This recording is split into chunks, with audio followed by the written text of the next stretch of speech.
Hey everybody, it is March 28th, 2009. I'm Sonic Suns. My latest reason for not updating is the upload speed around here is total crap, and hopefully it's gonna get fixed or something.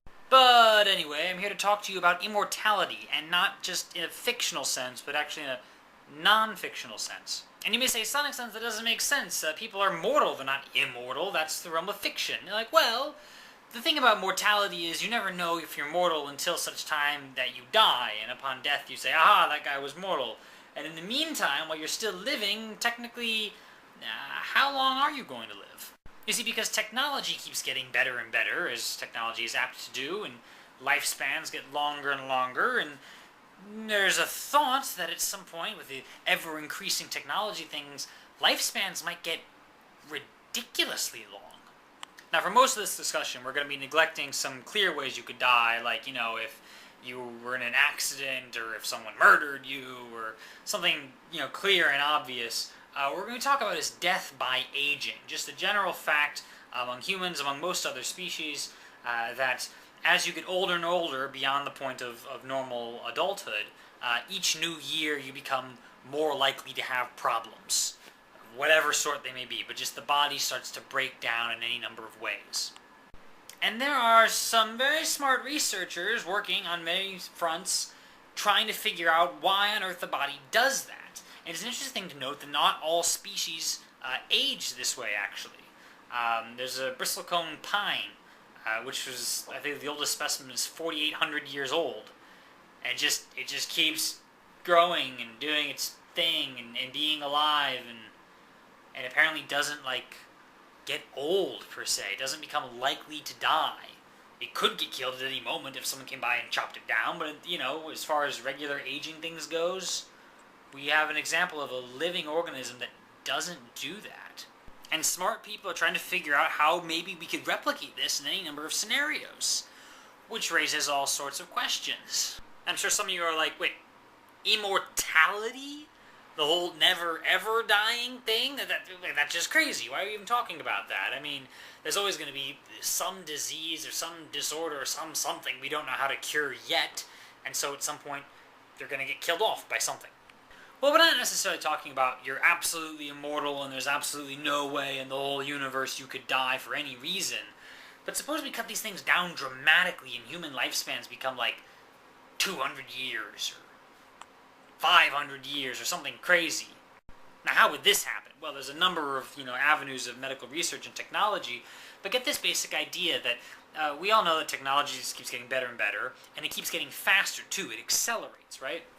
So any given year that goes by nowadays, and at least as far as developed countries are concerned, or probably even as far as the overall world population is concerned, any given year goes by, the general life expectancy goes up by a little bit, just a little bit every year. And in the last century or so, we've made dramatic improvements this way. A number of diseases and stuff we can learn how to treat now or cure, or, the various ways we can deal with the various ailments and the things that plague us more and more as we age.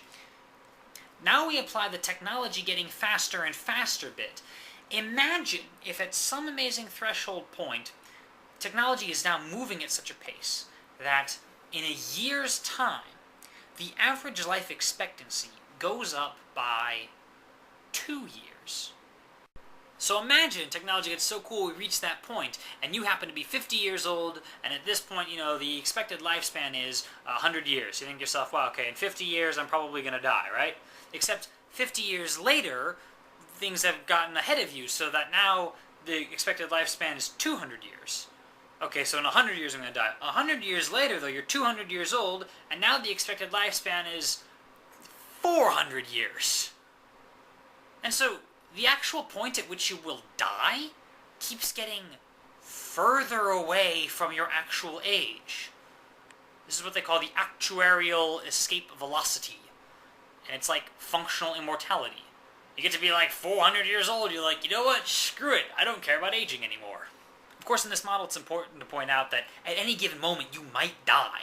Some disease might get you. But on average, imagine if we got to this thing where the human race, just slowly started losing the fear of death by age. Because on average, people just keep living longer and their expectancies go up even faster than the rate of time. There are some people who say we can do this within like 50 years. In like 50 years, we'll get to that point where it's just moving fast enough that we can sort of stop bothering it or worrying about it too much. And there are other people that say, no, that's far too fast. And then there's all sorts of estimations either way. People will point out, grand schemes or predictions people made about technology turned out to be, wildly optimistic. And people will point out on the other side things about technology turned out to be wildly underestimating our ability. So no one knows exactly when or if this will all work out. But suppose it doesn't take 50 years. Suppose it takes 500 years. Or 5,000 years. Is that enough time for you? You think how much technology you could come up with in that time? 5,000 years from now. You think we might be functionally immortal? To be honest with you, that sounds like enough time. It may require less time than that. So now we're dealing with something very interesting, aren't we? Now, for those who are claiming that we're going to come up with functional immortality within the next half century or so, the other people were saying, look, clearly, you have some bias there because you don't want to die, so you'd like to think they're going to invent immortality by the time you would need it. True enough. But on the other side, there are people who say, you guys naysaying it are either A, sort of blind to how frigging fast technology can run sometimes, and B, maybe you're dragging your feet because you're just uncomfortable with the whole concept. And that's what I'm going to talk about here for a moment, because even if it takes a really long time for this immortality thing to come up, if it ever does come up, ever, in the history of the universe, what does that pose for society and whatnot? What does everyone think about that? Because it turns out there's actually a whole bunch of people who don't like the idea.